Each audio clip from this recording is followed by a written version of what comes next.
Hello friends, आज के इस वीडियो में हम लोग बात करने वाले हैं क्या मानव शरीर में आत्मा होती है। अगर हाँ तो ये शरीर से निकलती ही क्यों है।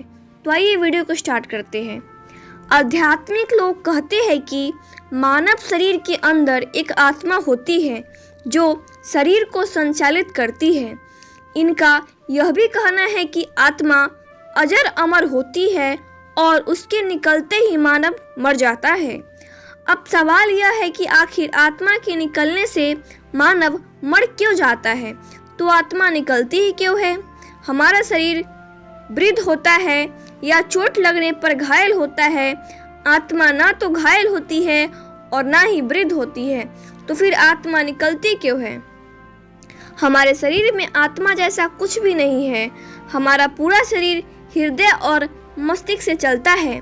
जब कभी आपको कहीं चोट लगती है तो दिमाग तुरंत यह बात हृदय को बताता है और फिर हम उस पर ध्यान देते हैं। जब दिमाग और हृदय काम करना बंद कर देते हैं तो शरीर को रक्त संचारण रुक जाता है और ग्लूकोज की सप्लाई भी बंद हो जाती है, जिससे मांस सड़ने लगता है।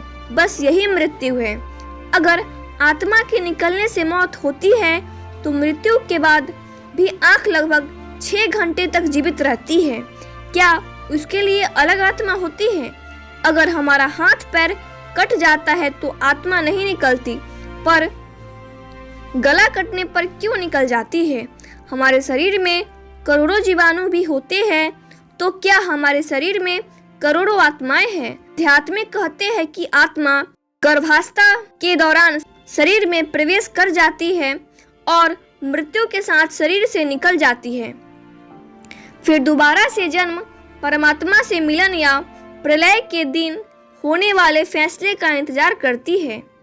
यह धार्मिक विश्वासों के अनुसार मैं बता रही हूँ।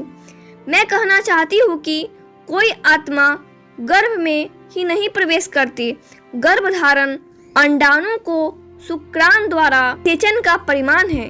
स्त्री अपने अंडाशयों में 40,000 से भी अधिक अंडाणुओं को एक साथ जन्म देती है।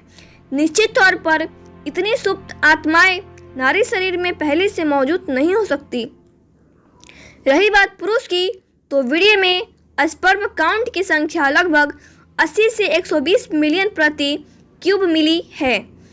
1 मिली में 1000 क्यूबिक मिली होते हैं और पुरुष में एक बार की वीर्यपात की मात्रा लगभग 3 से 5 मिली होती है।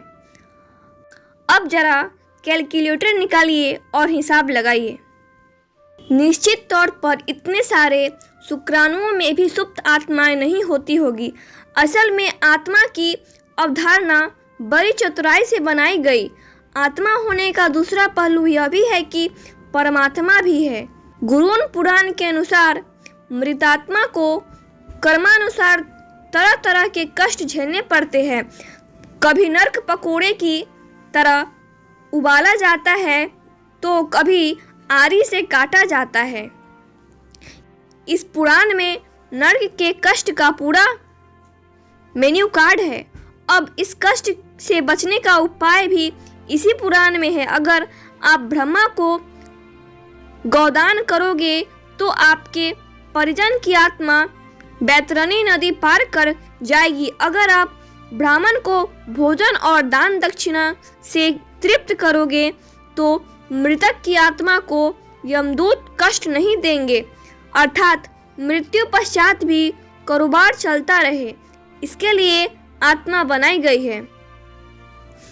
गुरुन पुराण में 5 प्रकार के नरकों का वर्णन है। रौरव नरक, महारौरव नरक, कंटकावन नरक, अग्निकुंड नरक और पंचकष्ट नरक। अब इन कष्टदायक नरकीय यातना से बचने के लिए तमाम प्रकार के दान दक्षिणा वाले उपाय भी है। असल में आत्मा का अस्तित्व बनाया ही इसीलिए गया है कि अपने पितरों की आत्मा को नरक से बचाने के लिए परिजन तमाम कर्मकांड और दान दक्षिणा आसानी से कर देते हैं। बस यही आत्मा का सच है। गीता में श्री कृष्ण कहते हैं कि आत्मा कभी नहीं मरती। अरे माधव, मरेगी तो तब जब वो होगी ना। इस ब्रह्मांड में आत्मा और परमात्मा का कोई अस्तित्व ही नहीं। आज तक किसी डॉक्टर ने आत्मा के लिए दवा नहीं दी, नहीं, क्योंकि आत्मा होती ही नहीं। मरने के बाद कोई आत्मा नहीं भाग जाती, बस ये आपका दिमाग है जो काम करना बंद कर देता है। हमारे दिमाग में रसायन होता है, डोपामाइन नाम का रसायन। अगर निकाल दिया जाए तो हम कभी सुखी महसूस नहीं करेंगे। तो क्या आत्मा हंसना भूल जाएगी? बायोलॉजी, केमिस्ट्री और मॉलिक्यूलर फिजिक्स की मदद से हम बहुत करीब खड़े हैं। नया जीवन बनाने में कुछ शोध बाकी है। बस हम दिल का प्रत्यारोपण कर लेते हैं, एक का दिल दूसरे में।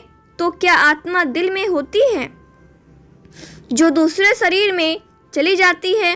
अगर आत्मा दिल में होती तो दिमाग निकाल लेने से आदमी मरना नहीं चाहिए, क्योंकि दिल है उसमें आत्मा है।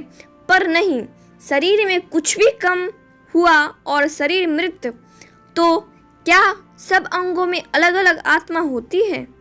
स्टेम सेल से कई मानव अंग बना चुके हैं। हम लीवर, दिल, किडनी जैसी चीज़ें जरूरत नहीं होगी दूसरे से लेने की, लैब में बना रहे हैं। अगर हर अंग में आत्मा होती तो लैब में कैसे बना पाते मानव अंग? पूरे शरीर को खोल चुके हैं हम, कहीं भी प्रमाण नहीं मिला कि यहाँ आत्मा रहती होगी। आप में जो चेतना है वो दिमाग के कारण है। क्लिनिक मृत्यु डॉक्टर घोषित करते हैं जब दिल धड़कना बंद हो, सांसें रुक जाए, खून का बहाव ना हो। लेकिन किडनी और आंखें जीवित होती है। इसके 4 से 6 मिनट में बायोलॉजिकल डेथ होती है, जिसमें ऑक्सीजन न मिलने के कारण दिमाग की कोशिकाएं टूटने लगती है और फिर दूसरे अंगदान के लिए किए जाते हैं। मरने के बाद आत्मा तो निकल गई, फिर अंगदान कैसे करते हैं? अमीबा एक कोशिकीय जीव है जो 2 भागों में टूट जाता है। एक अमीबा था तो आत्मा भी एक ही होगी, फिर 2 भागों में बंटने में दोनों भागों में आत्मा कैसे होगी? इसलिए आत्मा जैसी कोई चीज नहीं होती है। सिर्फ आपका अज्ञान है। स्वर्ग, नरक और लालच और डर के कारण आत्मा की रचना की गई है। आत्मा एक ऊर्जा का नाम है जो व्यक्ति के दिमाग में संचालन करता है।